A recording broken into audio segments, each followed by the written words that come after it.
Bien, bonjour Nephaël, c'est un plaisir de te rencontrer. On s'est parlé un petit peu tout à l'heure sur le stand pour préparer un petit peu l'interview. Tout à fait, bonjour. Je dois t'avouer que je ne te connaissais pas spécialement avant. Il n'y a pas de Je t'ai vu problème. passer de temps en temps sur le stream à Manu. Ah ouais. J'avais pas trop creusé le sujet. Donc tu es actrice adulte? Alors pas tout à fait. Pas tout à fait. Moi je suis animatrice télé, j'anime des émissions dans le milieu du charme, notamment pour Dorsel. J'ai une émission qui s'appelle Enquête très spéciale sur C-Star, qui est une hebdomadaire où je traite un petit peu tous les sujets du divertissement pour adultes à travers le monde. Ça va des salons de l'érotisme, un peu comme aujourd'hui, sauf que c'est pour les adultes. C'est de l'érotisme pour geek. Voilà. Ça peut être des photographes de nus ou de charme, ça peut être des actrices de X, ça peut être des clubs libertins, ce genre de choses. Et parallèlement à ça, je suis aussi modèle photo, vidéo et webcam, mais pas actrice X en fait, parce que je fais pas de hard, je m'arrête un petit peu avant. Disons plutôt ce qu'on appelait avant l'érotisme, le soft. Voilà, exactement, du soft, c'est exactement ça. Et qu'est-ce qui t'a amené donc sur le gaming? Est-ce que ce sont des amis qui t'ont conseillé de te lancer? Est-ce que tu as toujours été une grosse gameuse? Alors, grosse gameuse, non, je n'aime pas forcément ce terme-là, mais oui, j'ai toujours joué. Geekette. Ouais, geekette, ouais, ça c'est le truc à la mode, mais oui, bah, depuis toute petite, j'ai joué aux jeux vidéo, hein, presque comme tout le monde, j'ai envie de dire, mais après, vers 16 ans, vraiment, mon compagnon, à l'époque, m'a fait découvrir Diablo 2. Et là, je suis tombée en amour, où j'ai fait vraiment des nuits et des jours de jeux vidéo. Des Battle Et après, voilà, exactement. Et après, j'ai enchaîné avec d'autres jeux, surtout des Guild Wars, des Knight Online, surtout voilà, dans ce milieu-là. Et après, d'autres trucs. Donc, j'ai toujours été un petit peu, voilà, j'aime bien. Assez gameuse voilà, quand même. Assez gameuse. Et en fait, c'est grâce à Fred, que tu connais, Fred Zolf, Fred Zolfanelli, et aussi Manuel Ferrara, qui m'ont tous les deux invités sur leur chaîne Twitch respective. J'avoue que moi, Twitch, l'idée me trottait dans la tête, mais j'osais pas trop parce que savais pas encore sous quelle forme. Je savais pas trop, j'avais un peu peur par rapport à mon univers de départ. Je me disais aussi que j'étais pas très légitime parce que pour moi, c'était plus pour vraiment des hardcore gamers, des mecs qui s'y connaissent vraiment en jeux vidéo et tout. Et puis finalement, j'ai été super bien accueillie. J'ai vu que c'était pas forcément des gros gamers qu'il y avait sur. Il y a les deux, hein, il y en a bien sûr, mais il n'y avait pas forcément que du gros skill. Et du coup, je me suis lancée et voilà, maintenant je stream aussi sur Twitch. Bah écoute, c'est un régal en tout cas pour ceux qui te suivent. La team Georgette, il me suppose. C'est ça, la team Georgette. Ce qui m'amène justement à cette question, est-ce que c'est pas trop difficile, vu d'où tu viens, d'arriver sur Twitch? Parce qu'on l'a vu par exemple sur pas mal de streams de Manuel Ferrara, les questions qui débordent assez souvent sur le deuxième travail. Je préfère dire deuxième travail, c'est un peu plus... Voilà. On va dire. Vu où tu vas poster la vidéo, il vaut mieux rester... Voilà. Vu son deuxième travail dans le divertissement adulte, est-ce que c'est pas trop dur justement d'avoir incessamment les mêmes questions qui reviennent, ces petits débordements potentiellement sur la vie privée? Parce qu'on l'a vu, ton compagnon est là aujourd'hui, il t'accompagne. Est-ce que c'est pas trop gênant au final sur Twitch? Non, parce que je pense que peu importe le domaine, quand on est dans le divertissement et quand on s'expose, il y a toujours des nouvelles personnes qui vous suivent, donc tu es amené à répéter les mêmes choses en permanence. Tout le monde te pose les mêmes questions tout le temps. Après nous, c'est vrai que c'est un peu touchy parce qu'on vient de ce milieu-là, mais on l'assume et Manu répond aux questions sur le charme et tout ça sans problème. Moi aussi, ça m'amuse beaucoup. Les gens sont curieux aussi de savoir un petit peu l'envers du décor et tout ça. Donc à part 2-3 trolls, mais j'ai envie de dire comme sur n'importe quelle chaîne Twitch, nous c'est juste qu'ils s'axent sur ce milieu-là, mais je veux dire on a les mêmes qu'ailleurs. Et donc c'est pas spécialement difficile. Franchement, je pensais avoir plus de problèmes et plus de galères au début, et au final les gens m'ont super bien accueilli. C'est pour ça qu'en général on s'entoure de bons modérateurs qui vont filtrer un petit peu à l'avant. Tu sais quoi, le pire c'est que mon premier live, j'avais 3 modos, je les avais briefés, j'avais dit écoutez, je pense que je vais me faire pourrir quoi, soyez prêts et tout. Et en fait il s'est rien, les gens étaient doux comme des agneaux, il n'y a pas eu un mot plus haut que l'autre, c'était tellement génial, on était tous choqués. Twitch c'est toujours tout l'un ou tout l'autre. On a par exemple une recrudescence ces derniers temps, je ne sais pas si tu as vu, je crois que c'est Terracite qui a partagé une image d'une streameuse où on a la streameuse en plein écran et Fortnite en tout petit. C'est un petit peu ce qui est pointé du doigt sur la plateforme en ce moment. C'est pour ça que quand on a quelqu'un qui va venir du monde du charme, les gens vont se mettre tout de suite, tu sais, en position sécuritaire. Mais je pense qu'ils vont le voir direct. Et aussi ça, c'est que je leur donne pas de grain à moudre. Tu viens sur ma chaîne, tu vois que je suis habillée. Enfin, voilà, zut alors. Ouais, zut, merde, dommage. Non, je viens vraiment pas pour ce côté-là.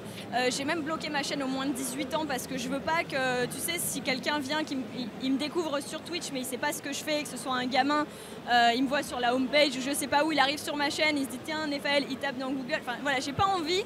Voilà, je préfère qu'on soit entre adultes, on reste là-dedans, j'assume mon image et même si je suis pas là pour ça, pour la mettre en avant, voilà, je garde mes distances avec ça. Ce qui va m'amener à une question un petit peu plus personnelle. Ouais.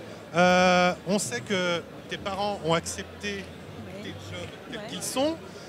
On se posait la question dans ta famille, est-ce qu'il y en a encore qui ne comprennent pas ou qui sont réticents par rapport à ton métier? Est-ce qu'il y a des gens, tu n'es pas obligé de les citer, mais est-ce qu'il y a des gens qui ne comprennent pas? Il y a forcément des gens qui ne comprennent pas, qui n'acceptent pas, mais est-ce qu'il y en a? En vrai, pour tout te dire, j'ai pas prévenu, en fait j'ai prévenu que mes parents, mes frères et sœurs. Mes grands-parents par exemple, je leur ai pas dit, donc ils sont pas au courant, donc je sais pas s'ils seraient réticents ou pas, mais je préfère les protéger de ça, pas par rapport à l'image qu'ils auraient de moi ou à me dire ils seraient plus fiers de moi. Mais voilà, comme je travaille à la télé ou des trucs comme ça, pour eux c'est un milieu de drogue. Enfin tu vois, ils sont un peu des films. Ils sont encore dans les années 70. J'ai pas envie qu'ils s'inquiètent pour moi, donc voilà. Mais sinon non, après je sais qu'il y a des gens de ma famille ou de ma belle famille qui sont un peu plus choqués. Mais je t'avoue que moi, enfin en fait je fais pas ma vie pour eux, donc si tu veux, s'ils sont d'accord c'est bien, s'ils sont pas d'accord je m'en fous complètement. Moi j'ai envie juste de leur adresser un message, peu importe le métier, ça reste des gens normaux. C'est ça. On a pu le voir avec Manu. Moi quand j'étais plus jeune j'ai eu l'occasion de rencontrer Laure Sinclair, qui était une femme tout à fait normale. Exactement, on est des gens un choix normaux. de métier voilà. différent. Et en fait c'est là où mes parents ont été fantastiques, c'est qu'ils m'ont dit si tu es heureuse et épanouie, et on voit que tu l'es, c'est tout ce qui compte pour nous. Et franchement, j'avais peur quand je leur ai annoncé, je me suis dit j'étais prête à perdre des membres de ma famille et j'ai vraiment une famille qui m'aime et pour ça je vous aime, même si je sais pas s'ils verront cette vidéo, mais ça me fait super plaisir. En rebondissant un petit peu sur le gaming, oui. Gaming, bravo. Tu parlais de Diablo 2 tout à l'heure. Ouais. Est-ce que tu peux nous donner un petit peu ton univers vidéoludique en ce moment? À quoi est-ce que tu joues? Quel est le jeu qui te hype le plus en dehors de Red Dead? Parce qu'apparemment tout le monde est sur Red Dead. Bah, moi non, je suis là, alors je l'ai pas, je peux même pas jouer, je suis dégoûtée. Alors en ce moment je suis sur Assassin's Creed Odyssey. D'accord, le 8 de Ubisoft. Et sinon après je suis assez diversifiée. Par contre je fais pas les gros trucs, tout ce qui est FPS, tout ce qui est Battle Royale. Donc je suis pas dans les Fortnite, les PUBG, les Call of Duty. D'ailleurs j'étais bien malheureuse en live là parce qu'ils ont que ça ici. C'est pour ça que j'ai fait de l'IRL. Et t'as pas grindé la saison 15 de Diablo 3? Eh ben écoute, Diablo 3 non, parce que j'y ai joué quand il est sorti et il m'a pas ambiancé des masses. Et après j'avoue que je l'ai mis de côté, j'ai pas rejoué après avec les extensions, je me suis dit peut-être que ça s'est amélioré et tout. Et j'ai jamais repris le truc et peut-être que j'aurais dû parce que ça se trouve... Bah écoute, si jamais tu veux faire du Diablo 3, tu sais où me trouver. Si tu étais un personnage de jeu vidéo, à qui tu t'identifierais plus facilement? Oh là là, c'est dur cette question.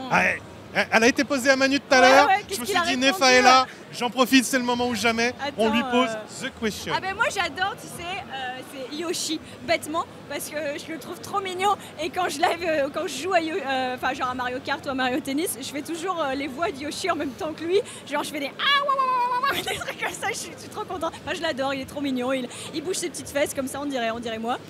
Donc voilà, je pense que je serais Yoshi. Et si tu avais des gens dans ton entourage, des jeunes femmes qui voudraient se lancer comme toi sur le même milieu, quel conseil tu leur donnerais? Alors tu parles du gaming ou du charme? Aussi bien l'un que l'autre. D'accord. Tu fais comme tu veux. Je te laisse te débrouiller avec la question, je suis gentil. C'est adorable. Non, le conseil, c'est déjà de rester soi-même, de le faire par envie et par passion. Moi, si je me suis lancée dans la cam et tout ça, à l'époque, c'était pas ce que c'était aujourd'hui. Ce que c'est aujourd'hui, je l'ai pas fait pour l'argent, je l'ai vraiment fait par goût de l'exhibe. Par plaisir, je faisais ça à côté de mes études, j'avais envie. Et aujourd'hui, malheureusement, le monde de la cam et le monde du gaming, ça attire beaucoup de monde, et YouTube par exemple, parce qu'on se dit qu'il y a de l'argent derrière. Malheureusement, il y a beaucoup d'appelés pour très peu d'élus, comme on dit. Il y a plein de gens qui essayent de se lancer et au final, on est noyé dans une jungle de streamers de tous bords et on perce pas forcément. Donc il faut quand même être réaliste de ça. Il faut le faire par passion et par envie. Si tu vas pas juste parce que tu as envie de te faire de la thune, c'est pas la bonne approche et je pense que tu n'auras pas un bon relationnel avec les gens. Donc voilà, déjà le faire par envie, rester soi-même et persévérer quoi, parce que c'est difficile au début. Voilà, on est noyé dans une masse. Moi ça va, j'avais mon image avant, donc forcément. Et puis Manu m'a aidé à me lancer, c'était super.